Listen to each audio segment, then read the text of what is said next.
Joining me now is the Defence Secretary John Healey, who will also be at the service at Westminster Abbey at midday today. Very good morning to you. Before we get to the lessons of World War II, our great ally, of course, in World War II, America, do I understand we've signed a trade deal with America? Well, if you permit me first, before I come to that, you know, this is a really special day. You talked about the service in Westminster Abbey. Extraordinary set of events today to mark an extraordinary generation whose courage and sacrifice won us the freedoms that we enjoy today. And this is a day to celebrate 80 years for what was our greatest generation.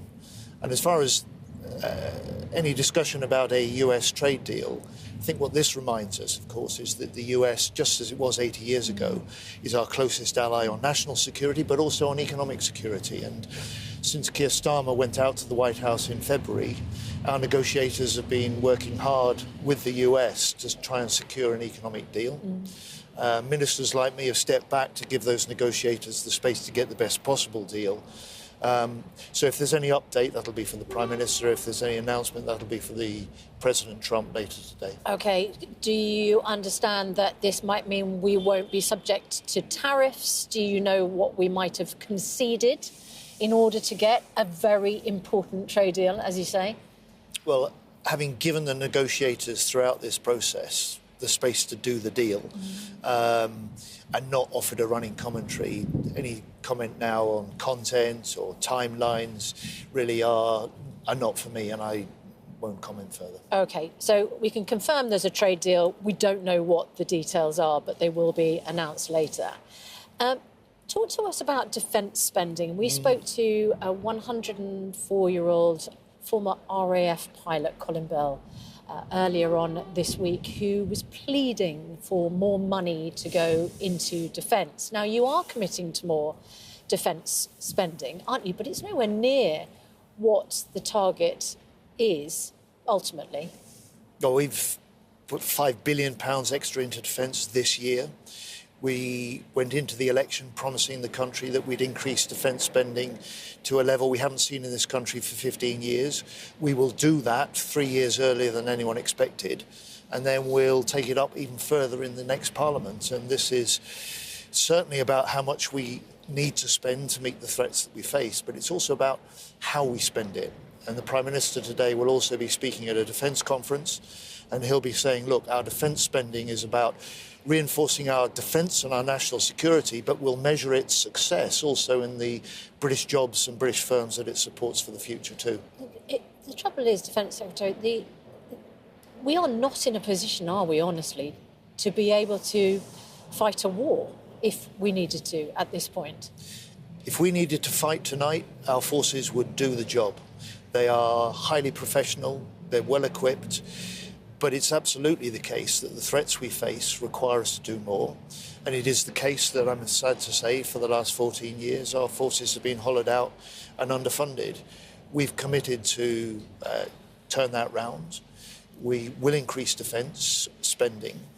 And in a way, it's an important reminder today that this is part of the challenge that we face. The lessons that you talked about and that the Prime Minister will discuss, that we can draw on that wartime memory and the 80-year VE Day celebrations today are about trying to restore the peace in Ukraine, settle the war we have in Europe again.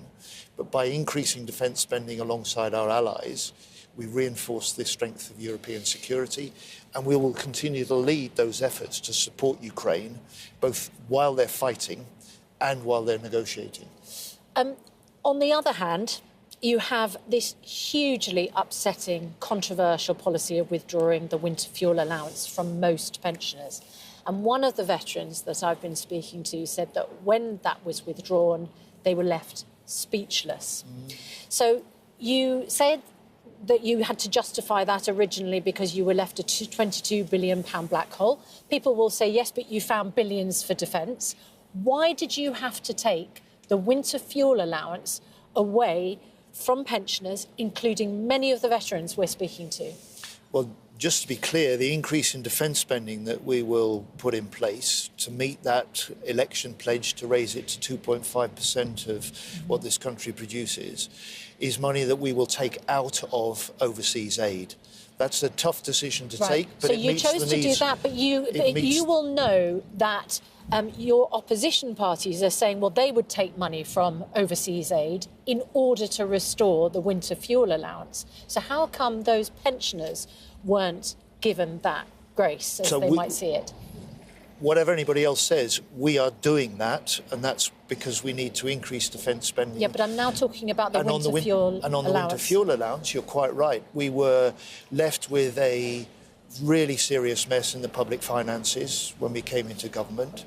Government, in the end, often is about taking decisions you just don't want to have to take, but we couldn't justify continuing to pay the winter fuel allowance to some of the wealthiest pensioners. And took it away from those who were just over the £11,500 But there are more than 1 million households that still get the winter fuel allowance. There's 12 million pensioners that are protected because of our triple lock. OK, and so no retreat, on the winter fuel allowance. There are 3 million low-income households that got the winter fuel discount as well over this winter, and that'll double next year to 6 million. So we know that it's a big electoral issue. Can I just establish you're not changing course?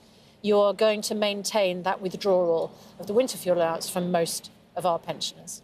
There is no review of the winter fuel allowance underway, but we are continuing to protect those who are most vulnerable. OK. Thank you very much indeed, John Healey, Defence Secretary. I will let you go, and we'll look forward to hearing more details, and especially in that incredible service today, so important. 80 years of victory in Europe taking place, Westminster Abbey behind us today. It's a moment when the whole nation will come together and honour the memories of those who served and won that war for us. But also, I think, recognise that freedom isn't free, and we've got challenges to face now in the future.